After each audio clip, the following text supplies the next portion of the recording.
Hey guys, here's a second installment on getting some extra tips for Music 103. You can see that I have this handy dandy little chart in front of my keyboard to help me know where the notes are. That's kind of what we're going to be talking about today.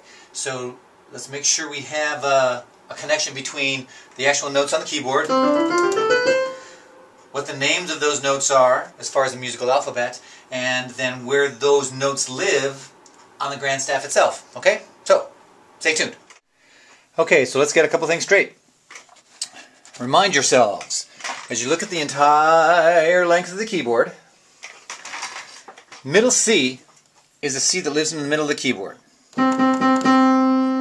It's the fourth C up, C4, C3, C2, C1.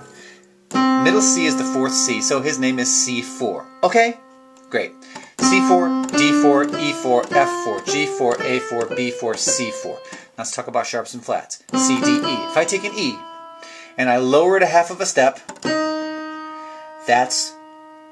I could call that guy E flat. I began on E and I lowered it a half a step, it becomes E flat. On guitar, that would be like looking at an E and lowering it half of a step or one fret, whoop, becomes E flat. Okay? Now, here's a D, D4. If I take D4 and raise it a half a step, that becomes D sharp 4. Okay? You take a note and raise it a half a step, it becomes a sharp.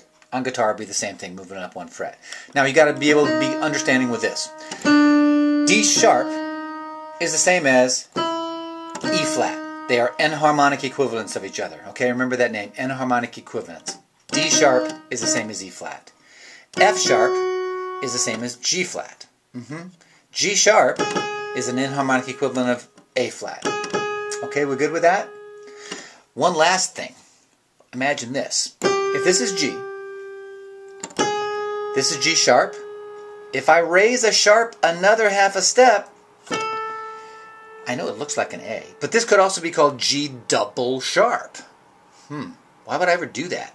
Well, maybe because the chord I'm playing or the key I'm in already has some other kind of A in it. So I don't want to have two A's in the key, so I'm going to call, maybe it has an A sharp in the key.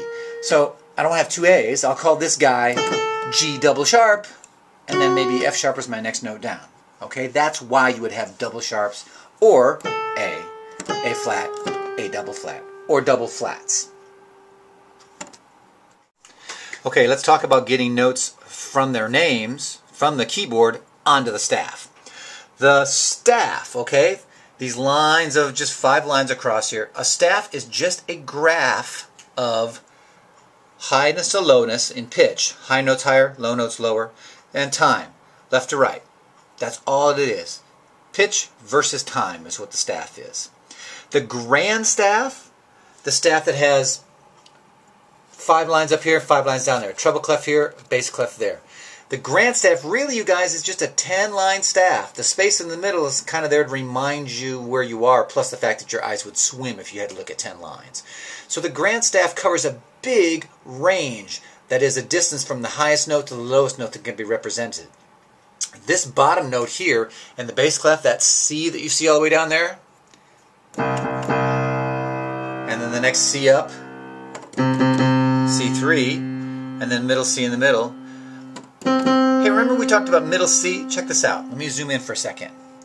Middle C is in the middle of the piano, but more importantly, middle C lives in the very middle of the staff. It's the note right in between. It's the open space between the treble staff, the high guy, and the bass staff, the low guy. So low notes live in the range of the bass clef. High notes live in the range of the treble clef. And middle C is right in the middle. So middle C is that note in treble clef. One up is D, one up is E, one up is F.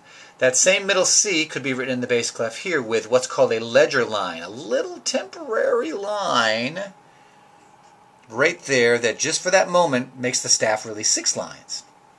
And just for a second. So that's C, one lower than C is B, one lower than A is, or B is A. So that very same A, A3, could be represented in the bass clef with this note.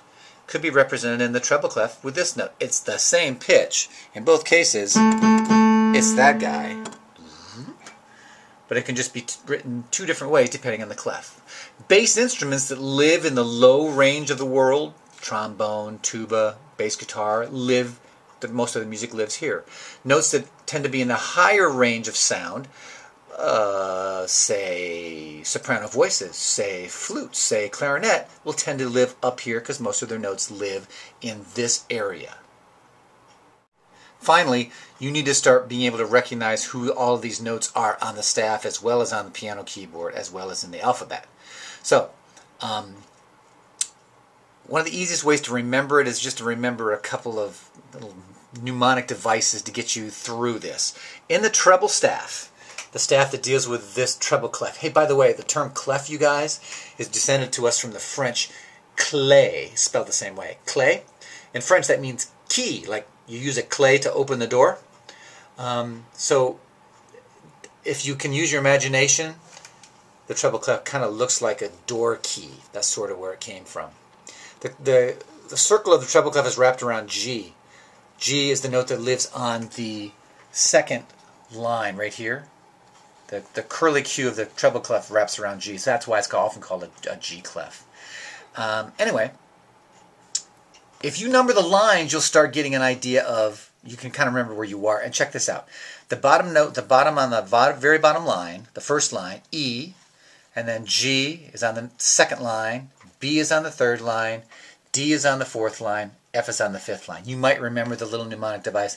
Every good boy deserves favor. Maybe that'll help you. You might remember the space names. F is on the very first space. F, A is on the second space, C is on the third space, E is on the fourth space, F, A, C, E. Maybe that'll help you. And the curriculum has some mnemonic devices for bass clef too to help you remember where you are. Worst case scenario, you guys, middle C. It's the first treble or the first ledger line note in either bass clef or treble clef right there. Start counting up or start counting down, depending what you have to do to figure out what the note is, and don't ever get lost from middle C. Okay?